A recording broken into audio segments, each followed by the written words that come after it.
Oh, yes, Delius said. Didn't you say that there was something that you were keeping for the end? Looking to Asa curiously. So, what was this surprise that you were saving for once the teleporters came back online? Oh, sorry. I got caught up with all of the hypothesis and theorization. But the last surprise that I had, I was saving for when the teleporters came online, is that I think I found a way to ease the transition from your world to my world. Make it easier. Yeah, that would actually be a big help, Delia said. But how exactly are you supposed to do that? Well, it's simple. Come with me and I'll show you, Asa said, as she turned around and began to lead Delius out of the training room that he was staying in, through the corridors of the science facility that they were at, eventually finding themselves in a laboratory, where there were a few other scientists scattered about doing work. Hey, Tybalt, Asa said, gesturing to one of the scientists, a middle-aged man, who seemed to be staring into some type of scanning device at some kind of sample. Yes, Miss Asa? Is there something that you want? Yeah. I have a project that I'm working on, and I'd like to display it to Delius. But in order to do that, I need a subject. Someone to participate. And it would be helpful if it wasn't me. I suppose... Is this dangerous? No, not at all, Asa said. Just put this on, she said, as she took two small devices out of her pocket, handing one to the man. Simply place it at the back of your neck, where the brainstem is located, and the device will affix itself. Yes, Miss Asa. Delius, come here, Asa said, as she walked over to Delius, reaching behind him and placing the object on the back of his neck. Now, I've done some work with these in order to ensure that they cancel out the effects of the energy that your body produces, which wasn't easy to do. Currently, this one set is the only set that I have. They haven't exactly gone into mass production, so try not to break it, Asa said as he affixed the device and began backing away from Delius, and taking a small controller of sorts out of her other pocket. Now, Tybalt, do me a favor. I need you to start explaining something. Let's say, explaining the difference between positively and negatively charged ions. Certainly, Miss Asa, the man said, as he began to ramble about it, beginning to, in depth, cover the difference between these two things, which of course Delius could not understand for the life of him. As he explained it, Asa took the controller in her hand very gently, as she was trying quite hard not to damage it, and gently pressed a button on it, at which time Tybalt seemed to freeze, locking into position, almost seeming as if he were caught on the very syllable in which she pressed the button, unflinching in his location or movement. What did you do to him? Delia said as he stared at him. He looks frozen. I thought you said this thing was going to help. Asa said, chuckling to herself. It is, Delius. It's doing exactly what it's supposed to do. You see, this specific device is made to link two separate neural networks, transferring perceptions from one to the other. I have effectively targeted the central segment of the brain which controls the perception of the passage of time and the actions that correspond to it. I haven't done anything to him, Delius. You did. The moment I pressed this button, his perception of time, events, and his ability to move within that frame of time and events was altered to match your own, since your core mental temporal mechanics still function on the same level as your home world. He's simply perceiving things in that way. Several thousands of times slower than our regular frame of time. He's still thinking and talking about the exact same thing. He's only doing it much, much, much slower. To us, it appears as if he's not moving at all. But I assure you, he's still rambling about the same thing. It's just taking him much longer to do it. Don't you get it, Delius? This is the fix. By affixing one of these devices to someone from your planet, and one to someone from mine, as long as they will remain within a certain distance of each other, I can connect the temporal perceptions of someone from my world to the temporal perceptions from someone from yours, immediately bringing them into our frame of time with no wait whatsoever.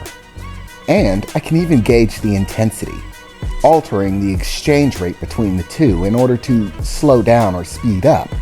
Right now it's at 100%, which is why Mr. Tybalt is frozen in place. Hey, watch this, Asa said as she began to tap the button that she had on her controller gently. As she did, Mr. Tybalt began to speed up ever so gently, beginning to speak more rapidly, until eventually he was talking at a normal rate of speed. Okay, Mr. Tybalt, that's enough. Are you sure, ma'am? I didn't finish. Yes, that's fine. Just give me your device.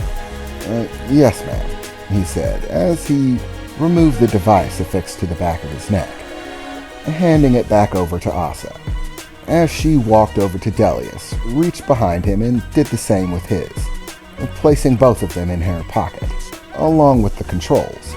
With these little babies, we can actually have people visit from your home world and equate them with ours, without the multiple years of downtime it takes to actually adjust. There might be some other side effects that we need to work out, such as me having to equate my level of strength to my physical environment, so it might be best to slow go it. Crank down the perceptions to where they're still moving fairly slow, and slowly get them adjusted before cranking it up to max. But it should still function, and drastically reduce the timeline. Functionally, I think I might even have a way to make it transfer over experience, so I might be able to get people equated by connecting them directly to you, and allowing their brain to intake the specific understandings that you've gained of how to move and interact with the world, so that they can do it on their own without the device. But that one might take a little bit more work. Wow, I have to say, that's pretty impressive, Asa. Did you come up with that yourself? That's one hell of an invention, Delia said, smiling, just thinking about finally having some visitors from his own home here, maybe not feeling so lonesome. Asa simply shrugged a bit. Don't worry about it. It was no problem. And it's not like it was something major. It's nothing, really, Asa said, as Delius raised an eyebrow. Wow, you're being very general, Asa. Normally, you can't wait to extol me with all of the hard work it took to create things, and all the scientific details that go into it. Why so frank about this one? Is there something that I should know? Delia said, scratching his chin a bit as he closed in on Asa, who was beginning to look somewhat nervous. Well, she said begrudgingly, to be honest, I don't really feel that much accomplishment when it comes to this one. Truth be told, the technology already existed and already was used in a very similar manner. I merely applied my techniques on cutting through the radiation to it. The device is basically unchanged from its original format. Its original format?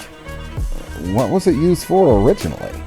Asa rolled her eyes and sighed heavily. Okay, don't get all judgy on this. It was a sex toy, okay? Delius laughed heartily, What? You're kidding me, Delia said with a smile. No, I'm not kidding you. It was for enhancement of sexual satisfaction.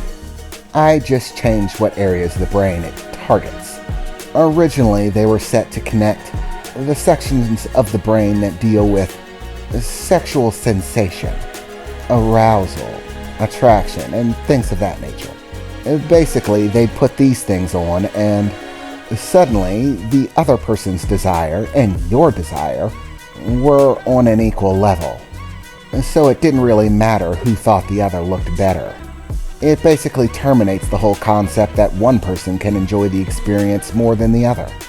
Basically, as long as you were wearing one of these, satisfaction was equal on both sides. Always. Right down to the big explosion at the end. Boy, is that a doozy. It was way more intense than I thought it was going to be. Hold up. You use these? Asa sighed. Yes, I've used these. It was years ago. My last boyfriend. He was a total asshole, but there was one thing he was useful for. And he introduced me to this little device, which popped into my head when I was trying to think of a way to bridge the gap between our worlds. Delia smiled as he looked at Asa. Exactly. How exactly did you come about the thought that would connect you over to this? I don't know why, but for some reason, the manner in which the gears turned in this specific instance feels important for me to know, Delia said as he closed in, looking closely at Asa. Asa looked back at him and began to flush a bright red. That's none of your business. I've given you your surprise. Now go, shoot. Go punch air. Do those kicky things or whatever, Asa said, turning away and shooing Delia's. Still flush red and trying to look away, not making eye contact. Sure, Asa. I'll see you later. And thanks for the uptake. I've already got some ideas of who I want to invite first. And as always, thank you for your hard work, Asa. I don't know what I'd do without you, Delia said as he exited the room.